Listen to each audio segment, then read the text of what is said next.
رحم اللہ من قرأ الفاتحہ. بسم اللہ الرحمن الرحیم. الحمد للہ رب العالمین الرحمن الرحیم مالک یوم الدین. ایاک نعبد و ایاک نستعین اہدنا الصراط المستقیم صراط الذین انعمت غیر المغضوب علیہم.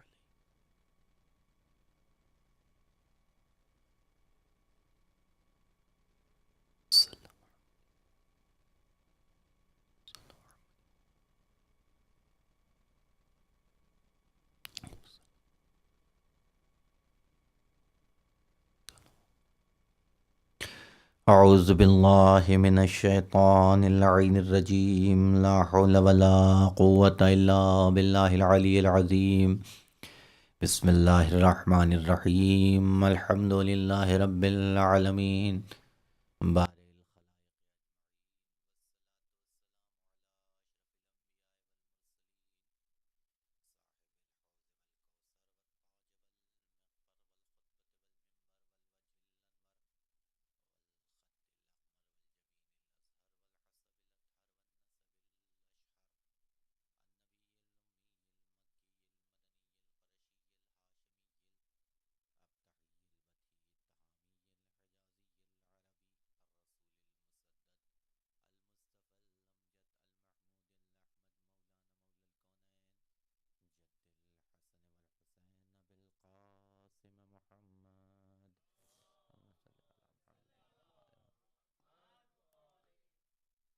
وآلہ الطیبین الطاہرین المعصومین الداعین الی سبیل اللہ بالحکمت وبالموعظۃ الحسنہ قادۃ الامم اولیاء النعم سیما بقیت اللہ العظم مولانا حجت ابن الحسن العسکری. اللہم صلی علی محمد. اما بعد فقد قال اللہ تعالی وتبارک فی قرآن المجید وفرقان الحمید وقول الحق. بسم اللہ الرحمن الرحیم. ان الذین فتنوا المؤمنین والمؤمنات ثم لم يتوبوا فلهم عذاب جہنم ولهم عذاب الحریق. ایک صلوات پڑھتے محمد والے.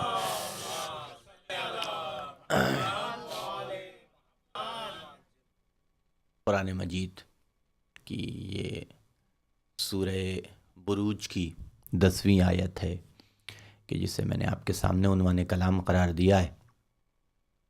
بڑے ہی سخت لہجے میں اور بڑے ہی تند لہجے میں اور اسٹرکٹلی جسے کہیے آپ قدرت بندوں کو مخاطب کرتے ہوئے آواز دے رہی ہے کہ ان الذین فتنوا المؤمنین والمؤمنات، وہ کہ جو مومنین اور مومنات کے درمیان میں فتنہ پھیلائے، اختلاف پیدا کرے. ثم لم یتوبوا، اور اس عمل کو انجام دینے کے بعد اسے احساس ندامت بھی نہ ہو، احساس شرمندگی بھی نہ ہو. فلہم عذاب جہنم، اے حبیب ایسے لوگوں سے کہہ دیجئے کہ ان کے لیے جہنم کا عذاب ہے.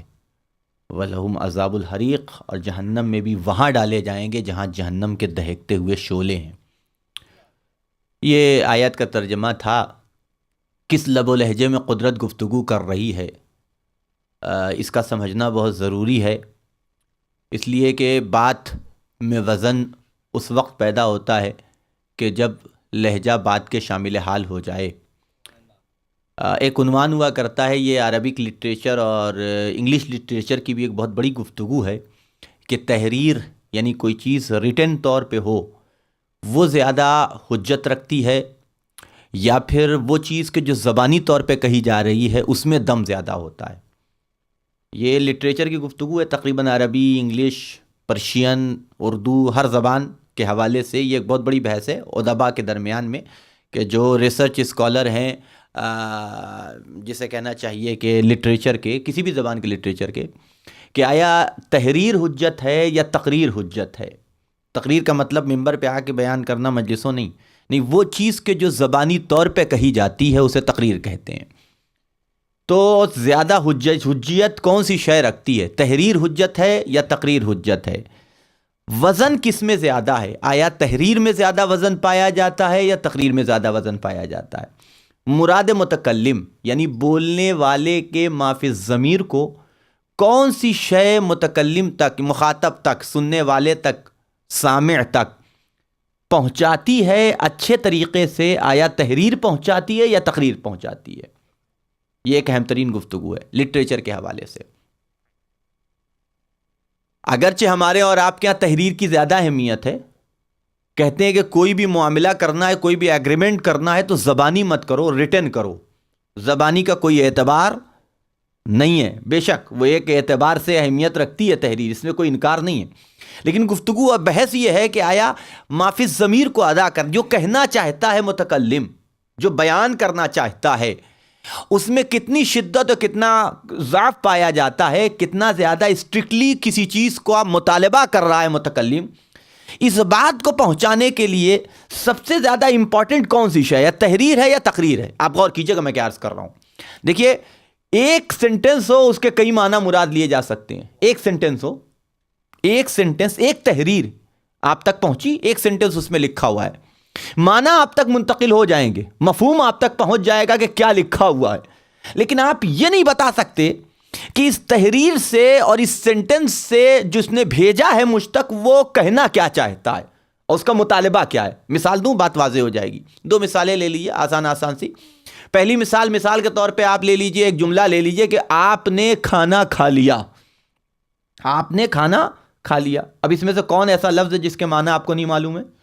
ایک لفظ کے معنی معلوم ہے نا آپ کو، آپ نے کا معنی بھی معلوم ہے، کھانے کا معنی کون نہ جانے گا، اور کھا لیا، کھلانا بھول سکتا ہے آدمی، کھانا، تو ایک ایک لفظ کے معنی آپ کو پتہ ہے۔ آپ نے کھانا کھا لیا، پورا سینٹنس آپ تک تحریری شکل میں ایک چھوٹے سے کاغذ پہ میں نے لکھ کے بھیجا، آپ کو یہ پتہ چل گیا کہ اس کے معنی کیا ہیں، اس کا مفہوم کیا ہے، لیکن میں اس تحریر سے مطالبہ کیا کرنا چاہتا ہوں، کہنا کیا چاہتا ہوں، یہ ابھی تک آپ تک نہیں پہنچا۔ غور کیجئے گا میں کیا عرض کر رہا ہوں، یہ ابھی تک آپ تک نہیں پہنچا۔ یہ آپ کنفرم نہیں کر سکتے میری تحریر کے ذریعے سے کہ میں کہنا کیا چاہتا ہوں، میں مطالبہ کیا کرنا چاہتا ہوں۔ ایک سینٹنس سے آپ یہ طے نہیں کر سکتے۔ کیوں؟ اس لیے کہ اس ایک تحریر کے ڈھیروں معنی مراد لیے جا سکتے ہیں، ڈھیروں معنی۔ مثال کے طور پہ ہو سکتا ہے کہ یہ سوالیہ جملہ ہو، آبجیکٹیو ہو، میں آپ سے پوچھ رہا ہوں کہ آپ نے کھانا کھا لیا ہے کہ نہیں ہے۔ ہو سکتا ہے یہ سینٹنس سوالیہ ہو سکتا ہے کہ نہیں ہو سکتا ہے؟ ہو سکتا ہے میں آپ سے سوال کر رہا ہوں کہ آپ نے کھانا کھا لیا، یہ سوالیہ جملہ ہو گیا، لیکن اسی جملے کو آپ سوالیہ نہ بنا کر کے ہو سکتا ہے آپ خبر دے رہے ہوں، یعنی سامنے والے کو بتا رہے ہیں، میں سوال نہیں کر رہا ہوں، آپ کو بتا رہا ہوں آپ نے کھانا کھا لیا۔ توجہ رکھیے گا، تحریر ایک ہے، دو معنی مراد ہو گئے کہ نہیں ہو گئے؟ تحریر ایک ہے، دو معنی مراد ہو گئے کہ نہیں ہو گئے؟ تیسرے معنی بھی مراد لیے جا سکتے ہیں۔ نہ سوالیہ ہے نہ خبر دی جا رہی ہے، بلکہ طنز کیا جا رہا ہے کہ آپ نے کھانا کھا لیا۔ توجہ رکھیے گا، ہے کہ نہیں ہے بھئی؟ یہ ایک تحریر کے تین معنی مراد ہو گئے کہ نہیں ہو گئے؟ تو یہ طے نہیں کیا جا سکتا تحریر سے تنہا کہ متکلم کہنا کیا چاہتا ہے، جب تک کہ لہجہ اس کے شامل حال نہ ہو جائے۔ یہ لہجہ کنفرم کرتا ہے، یہ لہجہ طے کرتا ہے کہ متکلم کہنا کیا چاہتا ہے، کسی شے کے مطالبے میں کتنا زیادہ وہ شدید ہے، کتنا تخفیف دے رہا ہے۔ توجہ رکھیے گا، خدا نے قرآن کو تحریر کی شکل میں نازل کیا تھا، تحریر کی شکل میں۔ کون بتائے کہ اللہ کا لہجہ کیا ہے؟ غور کیجیے گا عزیزان کرام، یہ کیسے پتا چلے کہ کون سا مطالبہ اللہ کا کتنی شدت رکھتا ہے، کون سا مطالبہ اللہ کا کتنی اہمیت رکھتا ہے؟ اسی لیے اللہ نے جہاں تحریر بھیجی وہیں کچھ افراد کی زبان کو اپنی زبان کہہ کے لسان اللہ کا خطاب بھی دے دیا کہ تحریر ہماری ہے، لہجہ یہ بتائیں گے۔ ایک صلوات پڑھ دے محمد والے محمد پر، ہے کہ نہیں؟ ورنہ ضرورت کیا تھی کہ قرآن نازل ہو رہا تھا، یہ قرآن ہماری ہدایت کے لیے کافی ہوتا؟ نہیں۔ توجہ رکھیے گا، بات آ جاتی، ہم تک پہنچ جاتی، اللہ جو کچھ کہنا چاہتا ہے وہ ہم تک منتقل ہو جاتا، لیکن کون سے مطالبے میں اللہ کتنا شدید ہے یہ کیسے پتا چلتا جب تک کہ ایک آدمی آ کر کے اس تحریر کے لہجے کا اتار چڑھاؤ نہ بیان کرتا۔ توجہ رکھیے گا، جب تک وہ نہ بیان کرتا ہم کیسے کنفرم ہو سکتے تھے کہ اللہ کہنا کیا چاہتا ہے، اللہ کا مطالبہ کیا ہے، اللہ ہم سے ڈیمانڈ کیا کر رہا ہے۔ اور کتنا زیادہ اہم ہے اس لیے کہ مستحب کو بھی کا مطالبہ بھی اسی لہجے میں ہوتا ہے کہ جس لہجے میں واجب کا مطالبہ ہوتا ہے کہ نہیں ہے بھئی؟ توجہ رکھیے گا، بھئی اللہ مستحب کا بھی مطالبہ آپ سے کر رہا ہے، واجب کا مطالبہ بھی آپ سے کر رہا ہے۔ حرام سے بھی بچنے کے لیے آپ سے کہہ رہا ہے، مکروہ سے بھی بچنے کے لیے آپ سے کہہ رہا ہے۔ اب ہمیں کیسے پتا چلتا کہ کون سی شے اللہ نے واجب کے عنوان سے ہم سے طلب کی ہے، کون سی شے اللہ نے مستحب کے عنوان سے ہم سے طلب کی ہے؟ غور کریں میں کیا عرض کر رہا ہوں، ہے کہ نہیں ہے؟ کون سی شے اللہ نے مکروہ کے عنوان سے ہمیں منع کیا ہے کہ یہ عمل انجام نہ دینا، اور کون سی شے اللہ نے حرام کے عنوان سے ہمیں روکا ہے کہ اس عمل کو انجام نہ دینا، جب تک کہ لہجہ نہ شامل حال ہو جائے۔ جب لہجہ شامل حال ہوتا ہے تو لہجے کی کرختگی، لہجے کی نرمی طے کرتی ہے کہ متکلم کس شے کے مطالبے میں کتنا شدید ہے اور کتنا زیادہ کہاں تخفیف دے رہا ہے، کہ اگر کر لو تو بہتر ہے، نہیں کرو گے تو کوئی حرج نہیں ہے، کر لیا تو کوئی حرج نہیں ہے۔ توجہ رکھیے گا، یہ طے کرتا ہے لہجہ، ہے کہ نہیں؟ اب اسی آیت کو لے لیے جس آیت کے حوالے سے میں گفتگو کر رہا ہوں، دیکھیے کس تند لہجے میں اور کس سخت لہجے میں قدرت مخاطب ہو رہی ہے عالم انسانیت سے، کہ ان الذین فتنوا المؤمنین والمؤمنات، وہ لوگ کہ جو مومنین اور مومنات کے درمیان میں اختلاف پیدا کریں، توجہ رکھیے گا، فتنہ پھیلائیں، آگ لگائیں، غور کیجئے گا، فَلَهُمْ عَذَابٌ ثُمَّ لَمْ يَتُوبُوا، اور اس عمل کو انجام دینے کے بعد انہیں احساس شرمندگی بھی نہ ہو، ندامت بھی نہ ہو، ثُمَّ لَمْ يَتُوبُوا فَلَهُمْ عَذَابُ جَهَنَّمَ، ایسے لوگوں کے لیے جہنم کا عذاب ہے، وَلَهُمْ عَذَابُ الْحَرِيقِ، اور جہنم میں بھی وہاں ڈالے جائیں گے کہ جہاں جہنم کے دہکتے ہوئے شعلے ہیں۔ آپ غور کیجئے کس لہجے میں قدرت مخاطب ہو رہی ہے۔ اب میرا ایک سوال ہے اللہ سے، میرے معبود یہ بتا کہ ہمیں پیدا کاہے کے لیے کیا گیا ہے؟ قرآن نے بڑھ کے بیان کیا وَمَا خَلَقْتُ الْجِنَّ وَالْإِنسَ إِلَّا لِيَعْبُدُونَ، کہ ہم نے تمہیں پیدا کیا ہے کاہے کے لیے؟ تاکہ تم ہماری عبادت کر سکو، یعنی ہمارا مقصد خلقت ہے عبادت، ہے کہ نہیں ہے؟ آپ پورا قرآن اٹھا کے دیکھیے گا، نماز پڑھنا واجب ہے، روزہ رکھنا واجب ہے، حج کرنا ایک مرتبہ زندگی میں استطاعت کے بعد واجب ہے، زکوٰۃ دینا اگر آپ وہ تمام چیزیں زکوٰۃ والی آپ کے پاس ہیں تو ان کے اوپر واجب، یہ ساری چیزیں واجب ہیں۔ لیکن پورے قرآن میں کہیں بھی خداوند عالم نماز نہ پڑھنا یہ گناہ ہے، خدا عذاب کا تو وعدہ کر رہا ہے، جہنم کی دھمکی نہیں دے رہا ہے۔ غور کریں آپ، ہے کہ نہیں؟ خداوند عالم نماز نہ پڑھنے پہ عذاب کا وعدہ کر رہا ہے، لیکن قدرت کہیں جہنم کی دھمکی دیتے ہوا نظر نہیں آئے گی کہ جہنم میں ڈال دوں گا۔ روزہ نہ رکھنا گناہ ہے، عذاب کا وعدہ ہے، نہ رکھنے پہ جہنم کی دھمکی قدرت نے نہیں دی ہے کہیں۔ زکوٰۃ نہ دینا گناہ ہے، لیکن خداوند عالم نے عذاب کا وعدہ کیا، جہنم کی دھمکی نہیں دی ہے۔ غور کیجئے گا، تمام واجبات، ان تمام واجبات کے حوالے سے خداوند عالم نے عذاب کا وعدہ کیا ہے، لیکن کہیں جہنم کی دھمکی، لیکن تنہا یہ ایک ایسا عمل اللہ کی نگاہ میں اتنا قبیح ہے کہ اگر دو مومنوں کے درمیان میں اختلاف پیدا کیا فَلَهُمْ عَذَابُ جَهَنَّمَ، ایسے لوگوں کے لیے جہنم کا عذاب ہے۔ ایک صلوات پڑھ دیں محمد وآل محمد پر، آپ غور کیجئے گا، بغیر کسی رعایت کے کوئی چیز نہیں، صرف ایک چیز درمیان میں رکھی ہے، ثم لم یتوبو، کہ اگر اس عمل کو انجام دینے کے بعد تمہیں احساس شرمندگی نہ ہو، اگر تمہیں ندامت نہ ہو، اگر تم توبہ نہ کرو، فلہم عذاب جہنم، ایسے لوگوں کے لیے جہنم کا عذاب ہے۔ توجہ رکھیے گا، تو میرا ایک سوال ہے نا اللہ سے کہ ہمیں پیدا کیا ہے، قرآن کہہ رہا ہے عبادت کے لیے، تو ہم نماز نہ پڑھیں تو جہنم میں ڈالے، روزہ نہ رکھے تو جہنم میں ڈالے، حج کرنے نہ جائیں مستطیع ہونے کے بعد تو جہنم میں ڈالے، اپنے مال میں سے خمس نہ نکالیں تو جہنم میں ڈال دے، زکوٰۃ نہ دیں تو جہنم میں ڈال دے۔ توجہ رکھیے گا، کیونکہ یہ ساری چیزیں مربوط ہیں اللہ کی، اللہ سے درمیان میں کوئی بندہ نہیں ہے، یعنی یہ ہمارا رابطہ اللہ سے، یہ کنیکشن ہمارا اللہ سے، درمیان میں کوئی بندہ نہیں ہے، لیکن ان تمام وعدوں چیزوں کے اوپر جہنم کا وعدہ نہیں کر رہا ہے خدا، یا دھمکی نہیں دے رہا ہے۔ توجہ رکھیے گا، لیکن دو مومنوں کے درمیان میں اختلاف پیدا کیا، اس میں اللہ کا کیا گیا؟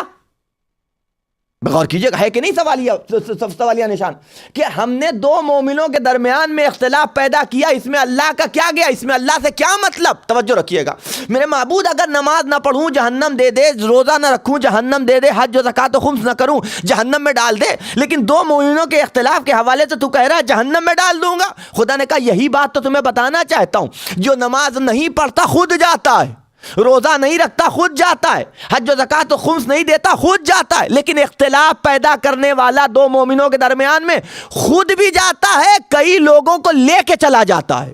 بھائی ہے کہ نہیں ایسا؟ ہے کہ نہیں بھئی؟ خود بھی جائے گا، ایک تو لڑوا کے خود جا رہا ہے، اختلاف پیدا کر کے خود جا رہا ہے، آگ لگا کے خود جا رہا ہے اپنی عاقبت۔ اب وہ دو آدمی جو آپس میں اختلاف پیدا کریں گے، ایک دوسرے کو برا بھلا کہیں گے کہ نہیں کریں گے، ایک دوسرے کی غیبت کریں گے کہ نہیں کریں گے، ایک دوسرے کی برائیاں کریں گے کہ نہیں کریں گے، ایک دوسرے کو مارنے کے لیے کھڑے ہوں گے کہ نہیں ہوں گے، ایک دوسرے کو نقصان پہنچائیں گے کہ نہیں پہنچائیں گے، تو خود بھی گیا اور کئی لوگوں کو لے کے چلا گیا۔ ایک صلوات پڑھ دیں محمد و آل محمد پر، ہے کہ نہیں؟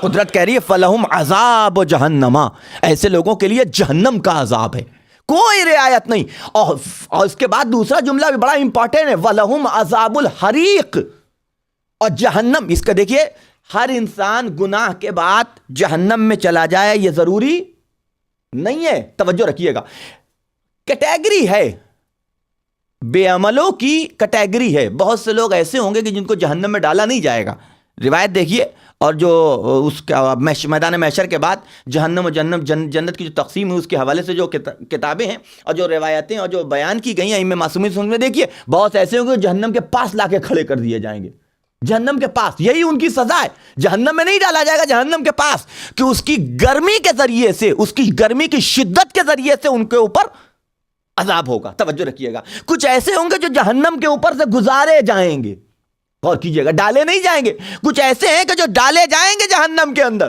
لیکن ان کے اوپر ایک خیمہ ہوگا کہ جو سایہ فگن ہوگا، اس عنوان سے کہ جتنا زیادہ اذیت جہنم میں ان لوگوں کے پاس کہ جن کے پاس خیمہ نہیں ہے، جن کے پاس ٹینٹ نہیں ہے، ان کو اذیت ہو رہی ہے، اس سے تھوڑی سی کم اذیت ان کو ہوگی۔ یہ کون سے لوگ ہیں؟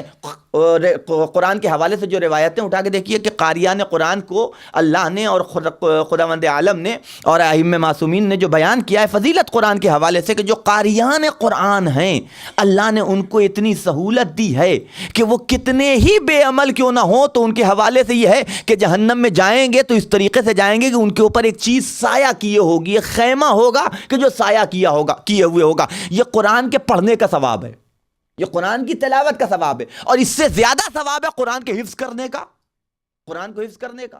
آپ غور کیجئے گا، بہت سی باتیں کہ جو ہمارے ممبر سے ٹھیک طریقے سے بیان نہیں ہوتی، ان میں سے ایک یہ بات ہے، کہا جاتا ہے کہ ہم قرآن رٹتے نہیں ہیں، ہم قرآن یاد نہیں کرتے ہیں، بلکہ ہم قرآن کو سمجھنے کی کوشش کرتے ہیں، ہے کہ نہیں ہے؟ کہا کہنے والے کہتے ہیں کہ حماقت والی بات ہے کہ جسے لفظیں نہ ملے اسے معنی کیا ملیں گے، ہے کہ نہیں ہے؟ جسے لفظیں نہ ملیں اسے معنی، آپ کو لفظ یاد نہیں ہوئی تو قرآن کے معنی اور مفہوم کہاں سے یاد ہو جائیں گے؟ جب تک آپ کو الفاظ قرآن یاد نہ ہو، جب تک آپ کو آیات قرآن حفظ نہ ہو۔ توجہ رکھیے گا، آپ غور کیجئے گا، اللہ کی جانب سے بات آئی ہے تو عرض کر دوں، ابھی آیت کی طرف واپس آؤں گا۔ اللہ کی جانب سے آنے والی تین چیزیں ہیں، اللہ نے تین طریقے سے گفتگو کی ہے بندوں سے، ایک کا نام ہے حدیث، ہے نا، ایک کا نام ہے حدیث قدسی، اور ایک کا نام ہے قرآن، ایک کا نام ہے قرآن، تینوں اللہ کا کلام ہے۔ توجہ رکھیے گا، بس صرف اور صرف فرق کا ہے فرق جسے کہہ لیجئے کوالٹی کا ہے۔ کس اعتبار سے کوالٹی کا فرق؟ کہ حدیث بھی اللہ کا کلام ہے، اس لیے کہ نبی کی زبان پہ مہر لگی ہے کہ وما ينطق عن الهوى ان هو الا وحی یوحى، یہ کلام نہیں کرتا جب تک کہ اللہ کی جانب سے وحی نہ آ جائے۔ تو جو کچھ بھی نبی بول رہا ہے وہ اللہ کا کلام ہے، نبی کا کلام نہیں ہے کہ نہیں؟ آیت پورے طریقے سے ذمہ داری لیے ہوئے کہ وما ينطق عن الهوى ان هو الا وحی یوحى، کہ مہر لگی ہوئی ہے وما ينطق کی، یعنی کیا مطلب؟ جب بھی زبان نبی کھولیں گے تو اللہ کا کلام ہوگا، اپنا کلام نہیں ہو سکتا۔ وما ينطق حصر ہے، اسے کہتے ہیں حصر، یعنی محدود کر دینا، یعنی نبی کی زبان کو اللہ نے محدود کر دیا ہے اپنے کلام کے لیے، ہے کہ نہیں ہے؟ جب بھی تو حدیث بھی اللہ کا کلام، حدیث قدسی بھی اللہ کا کلام، قرآن بھی اللہ کا کلام۔ فرق کیا ہے تینوں کے درمیان میں؟ فرق کیا ہے؟ توجہ رکھیے گا، جہاں لفظ معنی نبی کے ہوں، معنی اللہ کا ہو، مفہوم اللہ کا ہو، توجہ رکھیے گا، معنی اور مفہوم اللہ کے ہوں، الفاظ نبی کے ہوں، اسے کہتے ہیں حدیث، اسے کہا جاتا ہے حدیث۔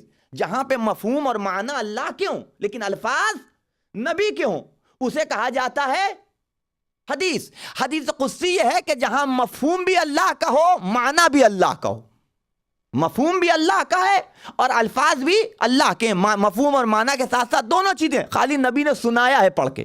توجہ رکھیے گا، اور قرآن اس کی بھی تعریف یہی ہے کہ جہاں الفاظ اور مفہوم و معنی سب اللہ کے ہوں، صرف نبی نے پڑھ کے سنایا ہو. تو حدیث قدسی اور قرآن میں فرق کیا ہوا؟ وہاں کے اوپر بھی الفاظ اور معنی، یعنی حدیث قدسی میں بھی الفاظ اور معنی دونوں اللہ کے، قرآن میں بھی الفاظ اور معنی دونوں اللہ کے. تو حدیث قدسی اور قرآن میں فرق کیا ہے؟ کہ فرق یہ ہے کہ قرآن چیلنج کے ساتھ ہے، حدیث قدسی بغیر چیلنج کے. چیلنج کے ساتھ کیا ہے؟ چیلنج کا مطلب یہ ہے کہ قرآن میں سورہ بقرہ میں خدا کہہ رہا ہے نا، ان کنتم فی ریب مما نزلنا علی عبدنا فاتوا بسورۃ من مثلہ، کہ اگر تمہیں اس بندے کے اوپر نازل کیے ہوئے قرآن کے بارے میں کوئی شک و شبہ ہے تو اس کے جیسی ایک سورت لا کے دکھاؤ. ہے کہ نہیں ہے؟ تو جو چیلنج کے ساتھ ہو وہ ہے قرآن، جو بغیر چیلنج کے ہو وہ ہے حدیث قدسی.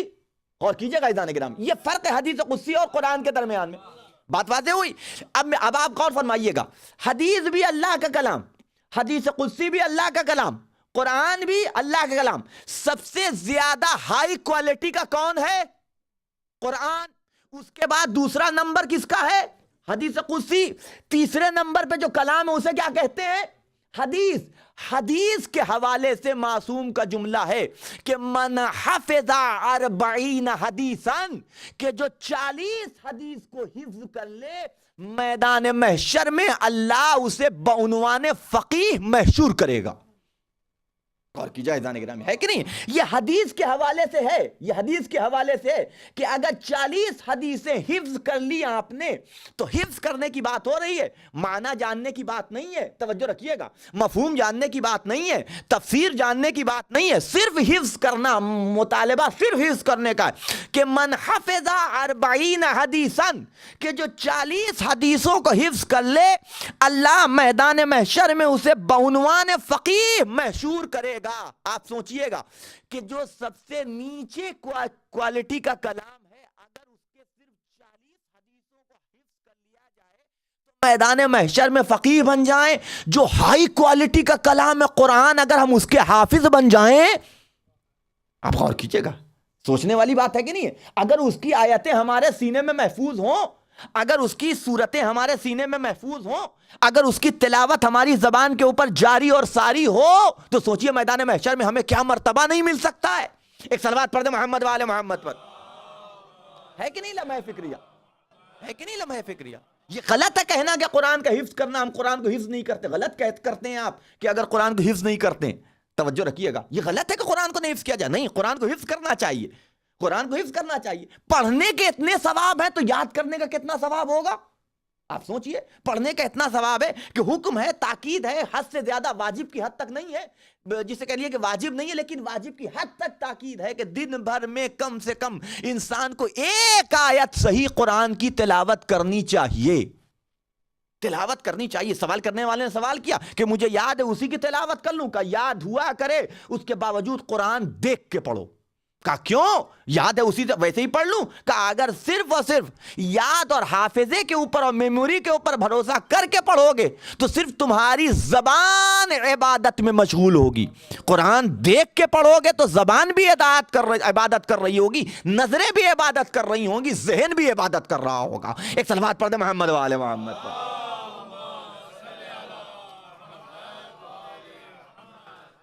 آپ غور فرما رہے ہیں؟ تو اب وہ قرآن اس حوالے سے گفتگو کر رہا ہے کہ ان الذین فتنوا المؤمنین والمؤمنات، کے جو مومنین و مومنات کے درمیان میں اختلاف پیدا کریں. آپ غور کیجئے گا، اب قرآن کی بہت سی آیتیں اگر سنائی جائیں، اچھا یہ عجیب بات ہے، کوئی بھی فساد کرنے والا، کوئی بھی اختلاف کرنے والا کبھی اپنے کو اختلاف کرنے والا مانتا ہی نہیں ہے نا؟ وہ تو یہی سمجھتا ہے کہ ہم اصلاح کر رہے ہیں، وہ تو یہی سمجھتا ہے کہ اصلاح کر رہے ہیں. خداوند عالم قرآن مجید میں ارشاد فرماتا ہے کہ اذا قیل لهم لا تفسدوا فی الارض قالوا انما نحن مصلحون. ان سے کہا جاتا ہے کہ زمین پہ فساد نہ پھیلاؤ، کہتے ہیں ہم فساد کہاں پھیلا رہے ہیں، ہم تو اصلاح کر رہے ہیں.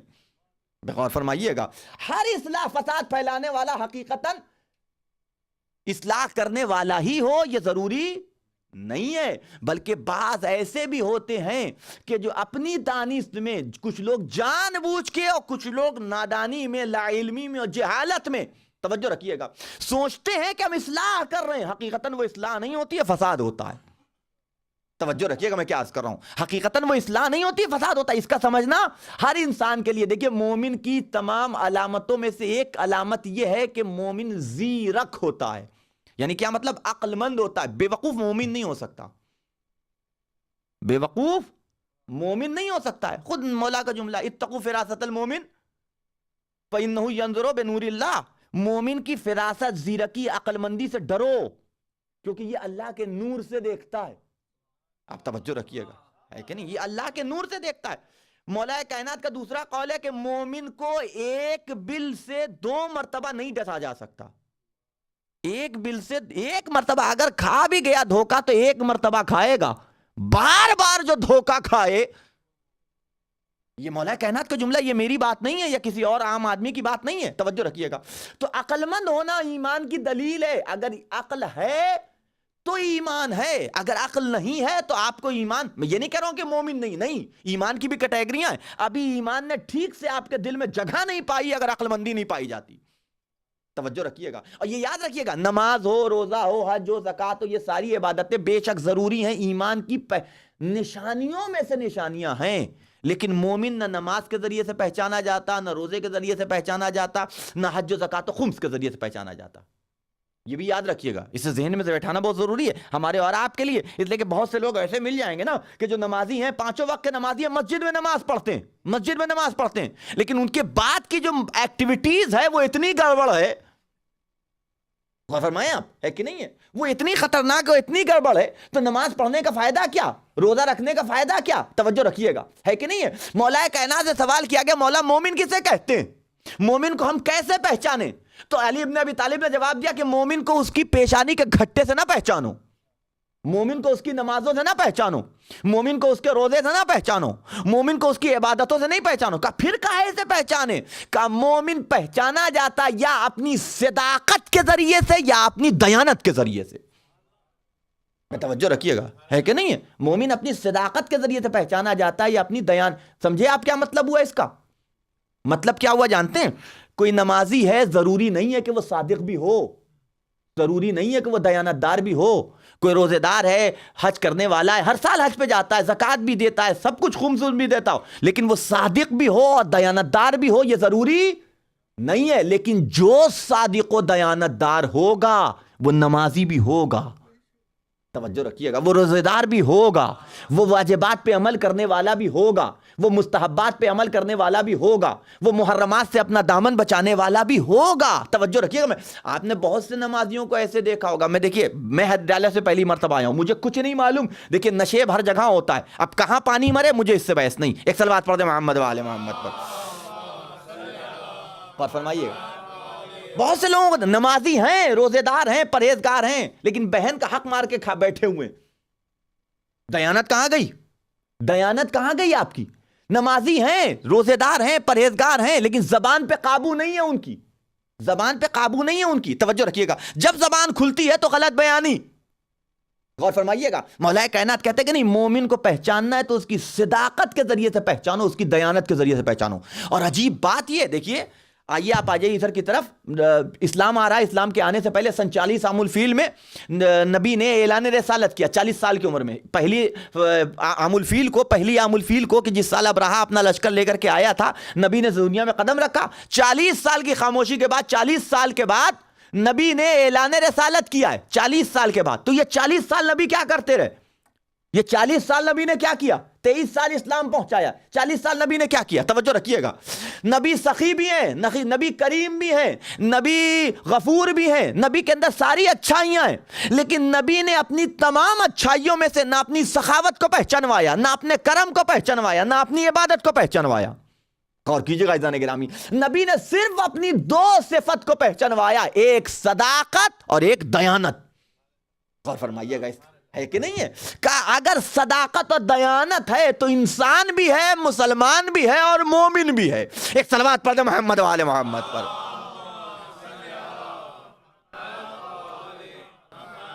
ہے کہ نہیں ہے؟ توجہ رکھیے گا میں کیا عرض کر رہا ہوں. تو قدرت آواز دے رہی ہے، ان الذین فتنوا المؤمنین والمؤمنات، کہ جو مومنین اور مومنات کے درمیان میں اختلاف پیدا کریں، فلہم عذاب جہنم، ایسے لوگوں کے لیے جہنم کا عذاب ہے. اور میں نے عرض کیا آپ کی خدمت میں، کوئی بھی فتنہ پھیلانے والا، بعض لوگ تو جان بوجھ کے پھیلاتے ہیں. اچھا اس کا ریزن کیا ہے؟ اگر بات ابھی آ گئی تو ابھی، نہیں تو ورنہ انشاءاللہ کل آپ کی خدمت میں عرض کروں گا کہ آخر یہ فتنہ پھیلانے والا فتنہ پھیلاتا کیوں ہے.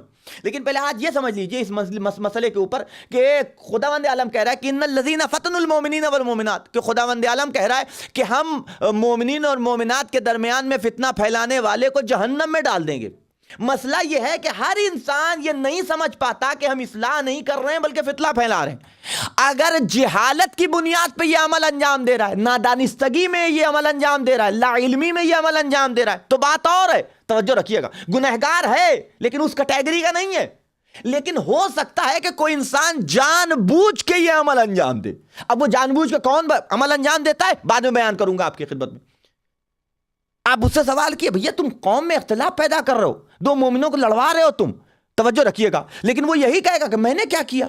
کسی سے بھی لڑوانے والے سے پوچھے کہ تم نے لڑوا دیا دو آدمیوں کو، میں نے کہاں لڑوایا، میں نے تو بس یہی کہا تھا، میں نے کہا تھا جھگڑا کر لو. ہے کہ نہیں ہے؟ توجہ رکھیے گا، ہر انسان، ہر اختلاف پیدا کرنے والا انسان، اس کا عنوان یہی ہوتا ہے میں نے کہا تھا جھگڑا کر لو، میں نے کہا تھا بس یہی بات کہہ دی تھی، فلاں صاحب نے فلاں صاحب کو یہ کہا تھا اور میں نے جھوٹ تھوڑی بولا، انہوں نے کہا تھا تو میں نے جا کے کہا ہے. غور فرمائیے گا، انہوں نے کہا تھا تو جا. اسی کا نام ہے اختلاف اور فتنہ پھیلانا. بے توجہ رکھیے، اور اسی کا نام ہے غیبت. غیبت کی بھی صحیح ڈیفینیشن بہت سے لوگوں کو نہیں معلوم ہے. کہتے ہیں کہ بھئی انہوں نے کہا تھا، ہم جھوٹ تھوڑی بول رہے ہیں کہ جو غیبت ہو جائے، ہم تو سچ بول رہے ہیں. غور فرمائیے گا، سچ بولنا ہی غیبت ہوتا ہے کہیں کہیں پہ. غور کیجئے گا، کسی نے کسی بندے مومن سے ناراضگی کی بنیاد پہ کوئی بات کہی، آپ نے سنی، بے شک کہا، آپ اسی بات کو آ کر کے بیان کر دیے اس سے کہ فلاں صاحب تمہیں یہ کہہ رہے تھے. اسی کا نام ہے غیبت. اسی کا نام ہے کسی کو غلط عمل انجام دیتے ہوئے دیکھا، آپ نے آ کے 10 آدمیوں کے درمیان میں کسی ایک سے بھی تذکرہ کیا کہ فلاں صاحب کو میں نے دیکھا یہ کر رہے تھے، اسی کا نام ہے غیبت. جو ہو انسان کے اندر برائیاں اور عیب، اسی کے مجمع میں یا الگ ہٹ کے بیان کرنے کا نام ہے غیبت. اور اگر نہ ہو اور بیان کیا جائے تو اسے غیبت نہیں کہتے، تہمت کہتے ہیں. ہے نا؟ بالکل واضح سی بات ہے کہ نہیں ہے؟ توجہ رکھیے گا. تو یہ ایک عنوان ہوتا ہے، میں نے کیا کیا، میں نے تو بس یہ بات کہی، انہوں نے کہا تو میں نے جا کہہ دیا. بس ہم نے تھوڑی کہا تھا. ایک مثال جانتے ہیں کیا ہے؟ شیرہ لگا دیا دیوار پہ، شیرہ کوئی بھی سویٹ میٹھا کچھ بھی لگا دیا دیوار کے اوپر. اب ہندوستان یہاں کی بات اور ہے، آپ نے ہر اعتبار سے اس کو فری بنا رکھا ہے، نہ مکھی آتی ہے نہ مچھر آتا ہے نا. لیکن انڈیا اور پاکستان میں جو لوگ رہے ہیں وہ تو جانتے ہی ہیں کہ وہاں انسان سے زیادہ مکھیاں دکھائی دیں گی، ہے نا. اب شیرہ لگا دیجئے، اب شیرہ جہاں لگے گا وہاں مکھی آ کے بیٹھے گی ضرور. کیوں؟ اس لیے اس کو اپنی غذا چاہیے، مکھی آگے بیٹھے گی. دیوانوں پہ آپ کے یہاں چھپکلیاں بھی ٹہلتی رہتی ہیں ہندوستان میں، پاکستان میں، ہے نا. اب مکھی آگے بیٹھی شیرے کے اوپر اور اس مکھی کے اوپر حملہ کیا چھپکلی نے، کیونکہ اگر مکھی کو اپنی غذا چاہیے تو چھپکلی کو بھی اپنی غذا چاہیے. توجہ رکھیے گا، اس نے حملہ کیا کاہے کے اوپر؟ مکھی کے اوپر. توجہ رکھیے گا. اب یہاں تو پالا جاتا ہے، ہمارے یہاں پالنے کی ضرورت نہیں، کتے اور بلیاں پورے شہر میں ایسے ہی ٹہلا کرتے ہیں. توجہ رکھیے گا، ہے کہ نہیں ہے؟ اب مان لیے چھپکلی نے حملہ کیا مکھی کے اوپر، بلی گھر میں آپ کے آئی ہوئی تو اس نے دیکھا، اس نے حملہ کر دیا چھپکلی کے اوپر، کیونکہ اس کو بھی اپنی غذا چاہیے. کتے اور بلی کی کبھی نہیں پٹی. کتے نے حملہ کر دیا بلی کے اوپر، کتے اور بلی کے مالک سے آپس میں جھگڑا ہو گیا، ایک عدد مرڈر ہو گیا. آپ کہیے میں نے کیا کیا؟ میں نے تو شیرہ لگایا تھا. ایک صلوات پڑھتے ہیں محمد وآل محمد پر. ہے کہ نہیں؟ ہے کہ نہیں؟ آپ کہیے میں نے کیا کیا؟ میں نے تو شیرہ لگایا تھا، میں نے کہا تھا کہ مکھی آ کے بیٹھے اس کے اوپر، میں نے کہا تھا کہ چھپکلی اس کے اوپر حملہ کرے، میں نے کہا تھا کہ آگے بلی اس پہ اٹیک کرے، میں نے کہا تھا کتا اس کے اوپر دوڑے، میں نے کہا تھا ان دونوں افراد سے انسان ہو کے کتے اور بلی کے لیے جھگڑا کر کے ایک عدد مرڈر ہو گیا. میں نے کہا تھا، میں نے تو خالی شیرہ لگایا تھا. یہی کام ہوتا ہے لڑوانے والے کا، یہی کام ہوتا ہے اختلاف پیدا کرنے والے کا، یہی کام ہوتا ہے آگ لگانے والے کا. چھوٹی سی کوئی ایسی بات کر دیتا ہے. اب باقی چیزیں اب سوچئے، ایسے انسان کے لیے اگر اللہ اس طریقے سے دھمکی نہ دے کہ فَلَهُمْ عَذَابُ جَهَنَّمَ،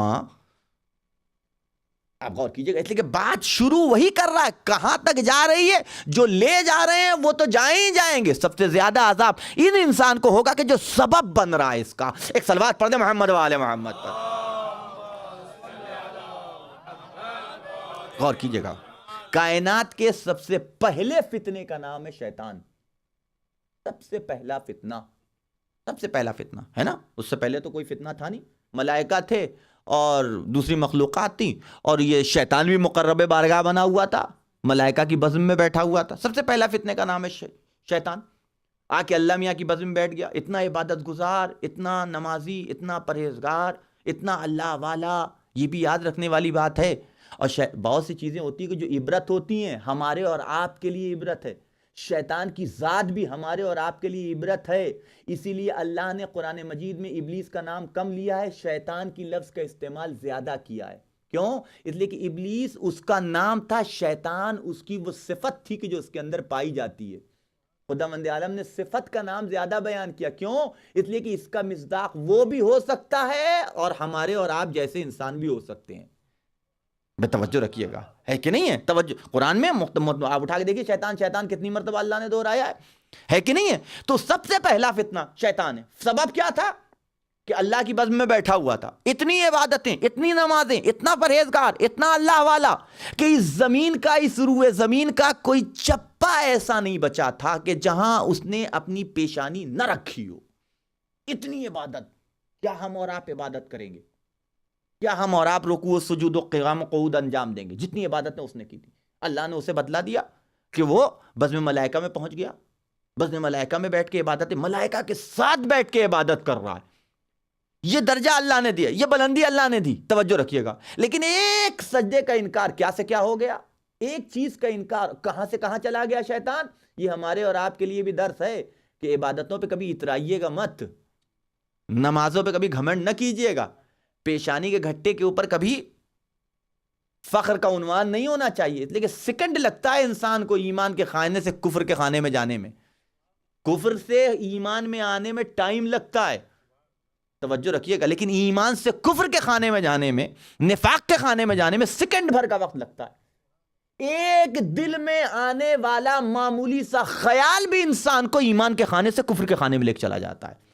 پریکٹیکل کی بات نہیں ہو رہی ہے، کسی چیز کے عمل انجام دینے کی گفتگو نہیں ہو رہی ہے، توجہ رکھیے گا۔ اللہ کی بارگاہ میں بیٹھا ہوا ہے، سب سے پہلا فتنہ، اتنی عبادت گزار، لیکن ادھر اللہ نے کہا کہ اذ قلنا للملائکۃ اسجدوا لآدم فسجدوا الا ابلیس ابى واستكبر اذ قال ربك للملائکۃ انی جاعل فی الارض خلیفہ۔ خداوند عالم کہتا ہے کہ میں نے ادھر اعلان کیا، خدا نے اعلان کیا کہ میں روئے زمین پہ خلیفہ بنانے والا ہوں، اور ادھر شیطان نے دائیں بائیں دیکھا سارے ملک ہیں، اور اس روئے زمین پہ اللہ کی جتنی مخلوقات ہیں، ملک کے بعد سب سے زیادہ اللہ کا قریب میں، مجھ سے زیادہ قریب کون؟ میں توجہ رکھیے گا، ہے کہ نہیں؟ انسان تو ابھی پیدا نہیں ہوا ہے، یا ملک ہیں یا پھر جو ہے جنات ہیں، سارے جنات زمین کے اوپر ہیں، سب کا سردار میں ہوں، مجھ سے زیادہ اقرب، مجھ سے زیادہ قریب، مجھ سے زیادہ اللہ کے نزدیک کوئی اور نہیں ہے کہ میں بس میں ملائکہ میں بیٹھا ہوں۔ زمین پہ بننا ہے خلیفہ، ملک بن کے جائیں گے نہیں، تو اب میرے علاوہ اور کون جانے والا ہے؟ لہذا اس نے ادھر ادھر دیکھا، اور اس کے دل میں یہ جب ایسا ہوتا ہے تو انسان کے دل میں تمنائے خلافت، اسی کو کہتے ہیں بیجا امید لگا لینا، ہے نا؟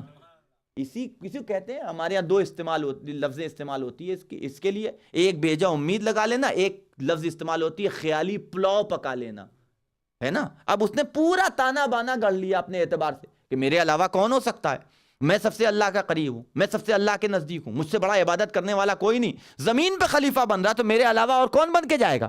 مطمئن ہو گیا۔ اور ادھر تھوڑے دنوں کے بعد اللہ نے کہا کہ جاؤ زمین سے مٹی لے کر کے آؤ۔ اب اس کا ماتھا ٹھنکا کہ کچھ گڑبڑ ہو رہا ہے، مٹی لائی گئی، مٹی سانی جانے لگی، پتلا تیار ہو رہا ہے، جیسے جیسے پتلا تیار ہوتا جاتا ہے ویسے ویسے اس کی تمناؤں پہ پانی پھرتا جاتا ہے۔ پتلا تیار ہو گیا، اور ادھر پتلا تیار ہوا، اور ادھر جس شے نے اس کے دل میں جگہ لی ہے اسے کہتے ہیں بغض و حسد، اسے کہا جاتا ہے بغض و حسد۔ اور یہ اختلاف پیدا کرنے والے کا جو سب سے بڑا سبب ہے، اسی کو کہتے ہیں بغض و حسد۔ جب بغض و حسد دل میں آتا ہے تو انسان اختلاف کرنا شروع کرتا ہے، اگر یہ نہ آئے تو کبھی بھی اختلاف کا سبب نہیں بن سکتا انسان۔ اور کیجئے گا، ادھر دل میں آیا کہ آدم کا پتلا تیار ہے، اب وہ پاس سے گزرتا تھا ٹھوکر مار کے گزرتا تھا، اللہ نے اس کو جو ہے بنایا تھا آگ سے، تو لطیف مخلوق تھی، تو ناک سے گھس کر کے کان سے نکلتا تھا، کان سے پورے بدن میں جناب آدم کے پورے بدن میں چکر لگاتا تھا. یہ عنوان تھا شیطان کا, ہے کہ نہیں ہے؟ یہ ایک طریقہ تھا, اس طریقے سے اپنی بھڑاس نکالتا تھا, جناب آدم کے پتلے میں گھوما کرتا تھا ادھر سے ادھر, ہے کہ نہیں؟ توجہ رکھیے گا. تو اب یہ ایک عنوان تھا, اور پھر ادھر قدرت نے آواز دی. اب یہ دبائے بیٹھا ہے, پتا تو چل گیا اسے کہ یہی خلیفہ بننے والے ہیں, لیکن خاموش بیٹھا ہوا, ابھی کچھ نہیں بول رہا ہے. لیکن ادھر پریکٹیکل کی باری آتی ہے تو اعتراض تب شروع ہوتا ہے.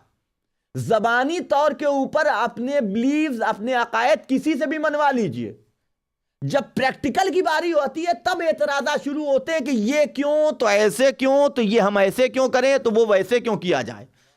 توجہ رکھیے گا, ہے کہ نہیں؟ انسان کی فطرت ہے, آپ آزما لیجئے, ہے کہ نہیں؟ تو جب تک اللہ نے یہ نہیں کہا تھا کہ تمہیں آدم کا سجدہ کرنا ہے, خاموش بیٹھا تھا, بغض و حسد تھا, دبائے بیٹھا ہوا تھا, ٹھیک ہے. لیکن ادھر خدا والے عالم نے آواز دی, قلنا للملائکۃ اسجدوا لآدم فسجدوا الا ابلیس, کہ ادھر ہم نے کہا کہ جب میں آدم کے پتلے میں روح پھونکوں تم سب کے سب سجدے میں گر جانا. آدم کے پتلے میں روح پھونکی گئی, سب سجدے میں گر گئے, الا ابلیس, سوائے ابلیس. یہاں نام لیا ہے اللہ نے, الا ابلیس, سوائے ابلیس کے, ابا, کہ اس نے منع کر دیا سجدہ کرنے سے. کیوں؟ وجہ بیان کر رہا ہے, استکبرا, کیونکہ اس کے دل میں تکبر نے جگہ لے لی تھی. اور آپ قدرت لقب دے رہی, وَكَانَ مِنَ الْكَافِرِينَ. اس عمل کے بعد وہ انسان نہیں رہا, وَكَانَ مِنَ الْكَافِرِينَ, وہ کافر ہو گیا, وہ کافر ہو گیا. نہیں, یہ دو لفظ ہیں, وَكَانَ مِنَ الْكَافِرِينَ. اس کا اگر آپ ترجمہ دیکھیں گے تو الگ الگ, بس میری گفتگو ختم ہو گئی, ایک 5 منٹ, کہ دو ترجمے آپ کو ملیں گے. ایک ہے پریزنٹ کا ترجمہ, ایک ہے پاسٹ کا ترجمہ. پریزنٹ کا ترجمہ یہ کہ وَكَانَ مِنَ الْكَافِرِينَ, وہ کافر ہو گیا. ہو گیا مینس تھا نہیں, ہو گیا. اس سجدے کے انکار کے بعد شیطان کافر ہو گیا. لیکن ایک ترجمہ یہ نہیں ہے کہ وہ کافر ہو گیا, نہیں, وَكَانَ مِنَ الْكَافِرِينَ, وہ پرانا کافر تھا. غور فرمائیے گا میں کیا عرض کر رہا ہوں. قدرت یہ نہیں کہہ رہی کہ ہو گیا, نہیں, وَكَانَ مِنَ الْكَافِرِينَ, وہ کافروں میں سے تھا کافروں میں سے. آپ غور کیجئے گا, ہو گیا سمجھ میں آتا ہے, لیکن کافروں میں سے تھا. اب اسے کیسے حل کیا جائے, یہ تو ایک بہت بڑا مسئلہ ہو گیا. اچھا ٹھیک ہے, وہ کافروں میں سے تھا, تو ہمیں نہیں معلوم ہے کہ آپ ہم سے پیار سے مل رہے ہیں, محبت سے مل رہے ہیں, ہم آپ سے بڑی میٹھی میٹھی زبان میں بات کر رہے ہیں, تو آپ کو نہیں پتا ہے نا کہ میرے دل میں کیا ہے, آپ کی محبت ہے یا بغض و حسد ہے. آپ کو نہیں پتا, کیونکہ آپ علم غیب نہیں رکھتے, آپ انسان کے دل کا حال نہیں معلوم, آپ کو نہیں معلوم. لیکن اللہ تو جانتا تھا, وہ خود ہی کہہ رہا ہے کہ انی عالم غیب السماوات والارض وعالم ما تبدون وما کنتم تکتمون, کہ ہم آسمان و زمین کے غیب سے بھی واقف ہیں, اور ہمیں یہ بھی پتا ہے کہ کیا تم چھپاتے ہو اور کیا ظاہر کرتے ہو, ہمیں سب پتا ہے. تو ہمیں نہیں پتا تھا کہ شیطان کے دل میں کیا ہے, لیکن اللہ تو جانتا تھا کہ شیطان کے دل میں کیا پنپ رہا ہے اور کس طرح کا بغض و حسد لیے بیٹھا ہے. ایک سوال ہے کہ نہیں ہے؟ تو جب اللہ یہ جانتا تھا کہ اس کے دل میں بغض ہے, اس کے دل میں حسد ہے, اس کے دل میں تکبر ہے, تو سوال یہ ہے کہ زمین سے آسمان پہ بلایا کیوں؟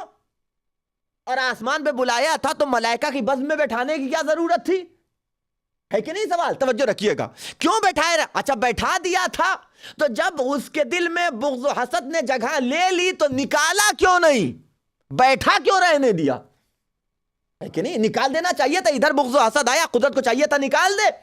لیکن عزیزان گرامی, یہی تو اصول ہے خدا کا بھی, اور یہی اصول ہے نبی کا بھی. توجہ رکھیے گا, یہ بات یاد رکھیے گا. دیکھیے حکم شریعت ہے, حکم شریعت ہے, نجاست کو اس وقت تک دور کرنا واجب نہیں ہے جب تک کہ ظاہر نہ ہو جائے, ہے نا؟ نجاست کو دور کرنا اس وقت تک واجب نہیں ہے جب تک کہ ظاہر نہ ہو جائے. خون آپ کے بدن میں نجس ہے کہ پاک؟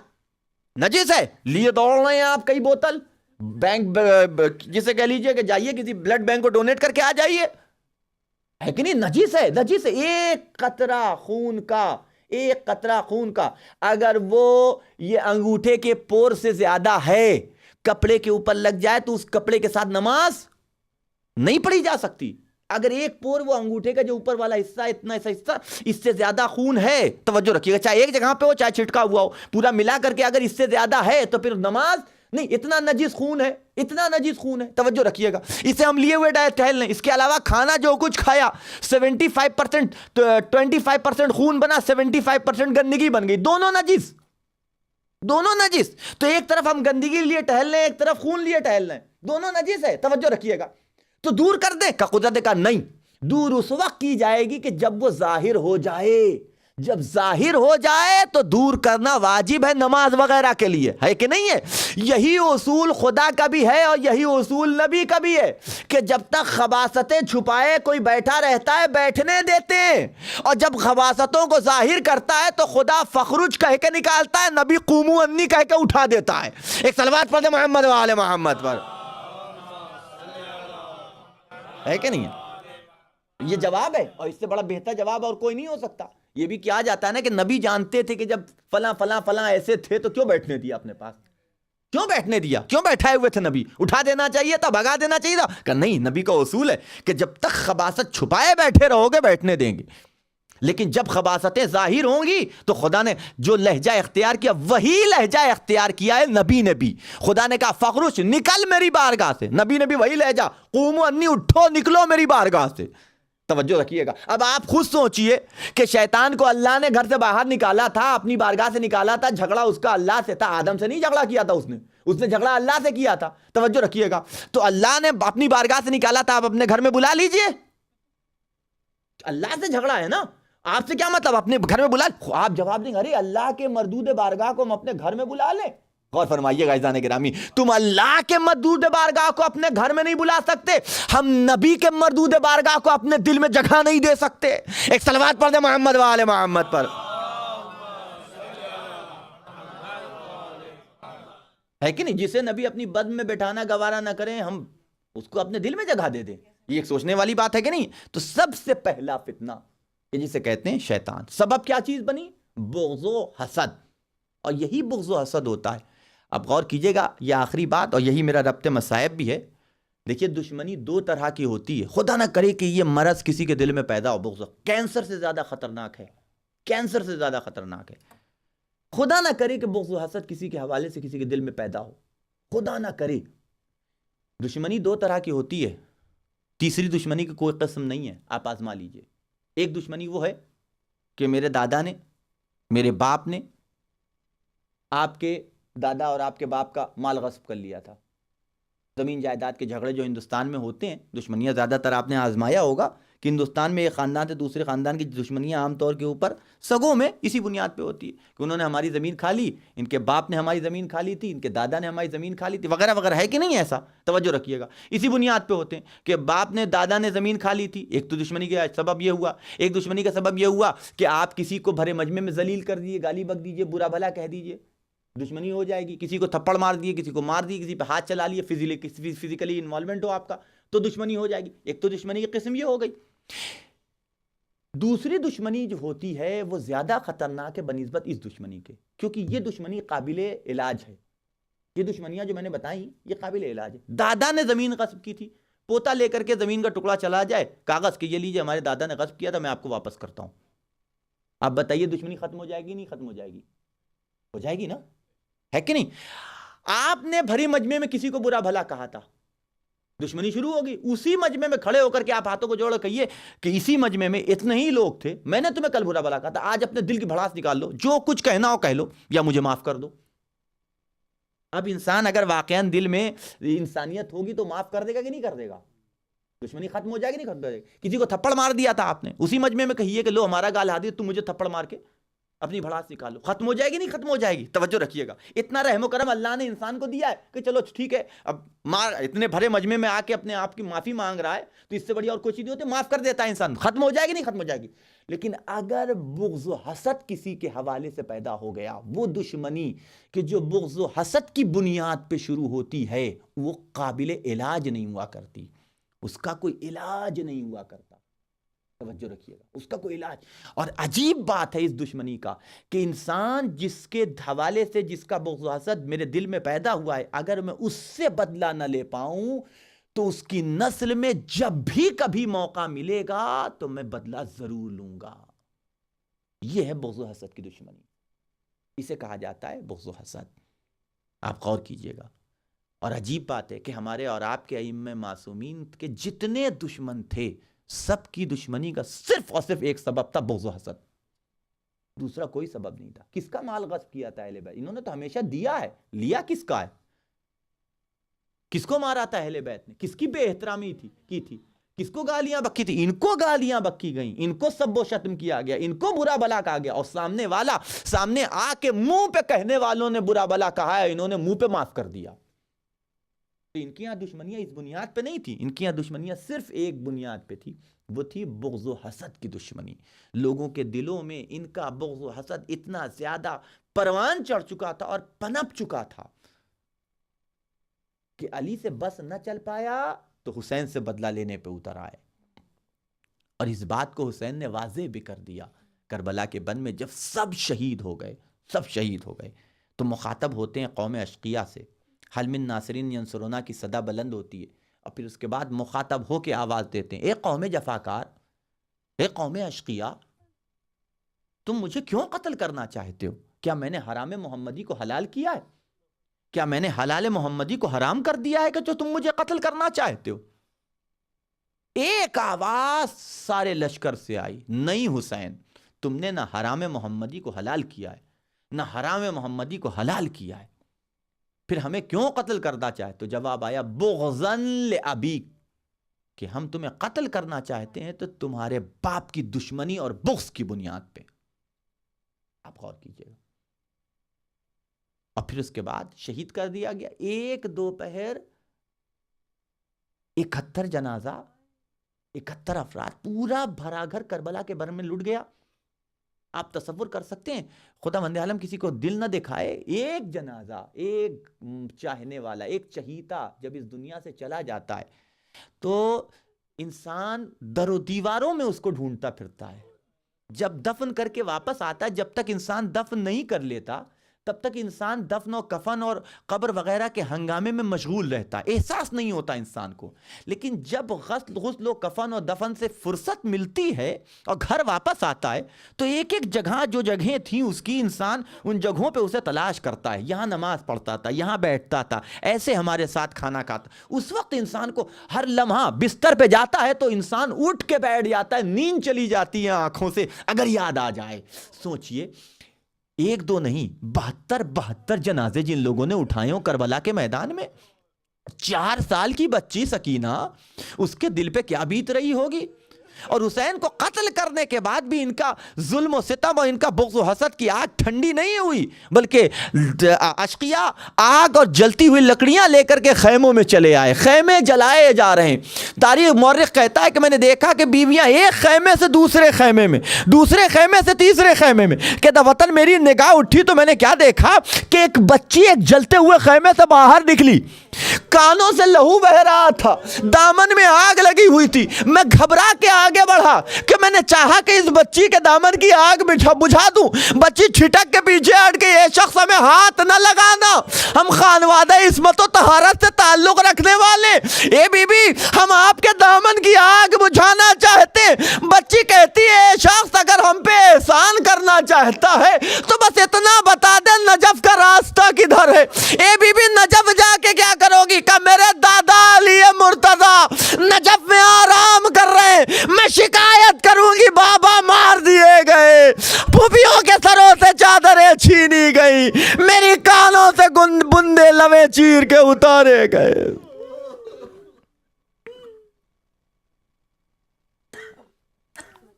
انا للہ و انا الیہ راجعون فسيعلم الذين ظلموا أي منقلب ينقلبون اللهم بحق محمد وأنت المحمود وبحق علي وأنت الأعلى وبحق فاطمة وأنت فاطر السماوات وبحق الحسن وأنت المحسن وبحق الحسين وأنت قديم الإحسان وبحق أئمة التسعة الطاهرين من ذرية حسين عليه السلام ربنا تقبل منا إنك أنت السميع العليم ربنا آتنا في الدنيا حسنة وفي الآخرة حسنة وقنا عذاب النار رب عاملنا بفضلك ولا تعاملنا بعدلك۔